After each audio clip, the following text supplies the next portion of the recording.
তারেক রহমান দেশকে নিয়ে কি ভাবেন সেটা বেশি কথা না বলে ওই দুইটি সিদ্ধান্তের মধ্যে দিয়ে তার মনের প্রকাশটা গোটা জাতি জানতে পারে।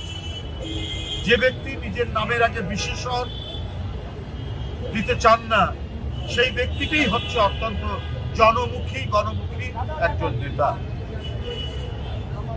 ইতিহাস তার মূল্যায়ন করবে, তার কীর্তি যেটা তিনি রেখে যাবেন ইতিহাস মূল্যায়ন। এই বোধ, এই ভাবনা থেকেই তিনি এটা নিয়েছেন। ঠিক তেমনি ভাবে আজকে দেখুন ডানে বামে এই যে বিল্ডিং, আমি এই বিল্ডিং এ দেখেছি, দেখেন এটা একটা প্রাইভেট বিল্ডিং, তার অধিকার হচ্ছে তার বিল্ডিংটা পরিষ্কার থাকবে। আমার কি অধিকার আছে ওই বিল্ডিং এ এত বড় একটা পোস্টার মারার, ওখানে একটা পোস্টার কি বলে এরকম একটা বড় ফেস্টুন দেওয়া, এত বড় একটা ব্যানার দেওয়া? আমি তো আরেকজন মানুষের নাগরিক অধিকারকে ক্ষুণ্ণ করছি। আজকে 17 বছরের যে সংগ্রাম, সে সংগ্রাম তো হচ্ছে নাগরিক স্বাধীনতার জন্য, নাগরিক অধিকারের জন্য।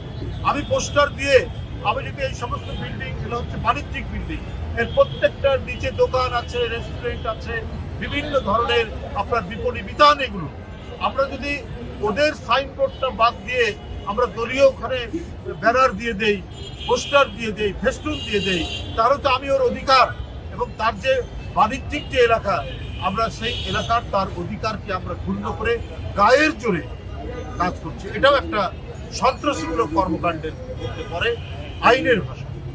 পাশের ভিক্টোরিয়া হোটেল বহুদিন আমাদেরকে অনুরোধ করেছে যে তার যে একটা হোটেল, এই হোটেলের সাইনবোর্ডটা দেখা যায়, এই হোটেলটা ঢেকে যায়। এখানে আশেপাশের অনেক দেশ থেকে বিদেশিরাও এই হোটেলে আসে। তো আমরা যদি, আমি যারা এই কাজটা করেছে তাদেরকে ডেকেও বলেছি, ধমক দিয়েছি, কিন্তু তারা প্রকারান্তরে আবারও গিয়ে সেখানে সেই কাজটা করেছে এবং হুমকি দিয়েছেন হোটেলে।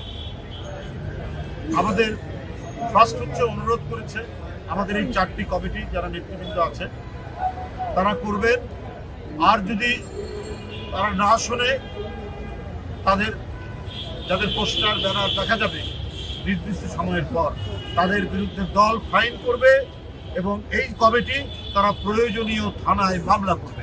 কারণ অন্যের নাগরিক অধিকার আমি ক্ষুণ্ণ করতে পারি না, অন্যের নাগরিক কি বলে নাগরিক স্বাধীনতা আমি বিপন্ন করতে পারি না। এই জন্য আমি সবাইকে অনুরোধ করছি, এখানে যারা কমিটির বাইরে নন, কেউ ব্যক্তিগত পোস্টার আপনারা লাগাবেন না, কোনো প্রয়োজন নেই ব্যক্তিগত।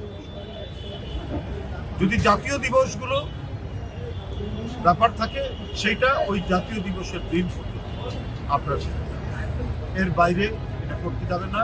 পৃথিবীতে যেটা উন্নত গণতান্ত্রিক দেশ, যেখানে গণতন্ত্রের জন্ম, যেখান থেকে আমরা গণতন্ত্র শিখেছি, সেখানে একটা কোথাও কোনো পোস্টার, এবং তারা শহরকে কি সুন্দর ক্লিন রাখে।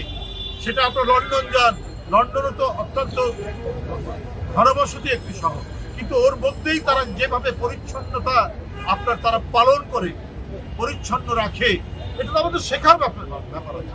আমরা তো অনেকেই লন্ডনে যাই, নিউ ইয়র্কে যাই, প্যারিসে যাই, পাশে সিঙ্গাপুরে যাই, কি সুন্দরভাবে, সেখানেও তো ডেমোক্রেসি আছে, সেখানে তো এত পোস্টার, এত ব্যানার, অমুককে অমুক পদে দেওয়ার জন্য অমুক ভাইয়ের পক্ষ থেকে আপনাকে অভিনন্দন। দেশনেত্রী বেগম খালেদা জিয়া বা তারেক রহমান সাহেবকে আমরা ধন্যবাদ জানাচ্ছি। এইটা কোনো রুচি হতে পারে? এটা রুচি বিগর্হিত কাজ, এই কাজগুলো হবে না। এই 4টি কমিটি অত্যন্ত দৃঢ়ভাবে এইটা দেখবে এবং যারা কথা শুনবে না তাদের বিরুদ্ধে ফাইন হবে, মামলা হবে, এবং তারা নিজেরাই নির্দিষ্ট সময়ের বাইরে যদি তাদের ব্যানার ঝুলে, সে ব্যানার খুলে ফেলা হবে এবং তাদের বিরুদ্ধে সাংগঠনিক ব্যবস্থা এবং আইনি ব্যবস্থা নেওয়া হবে।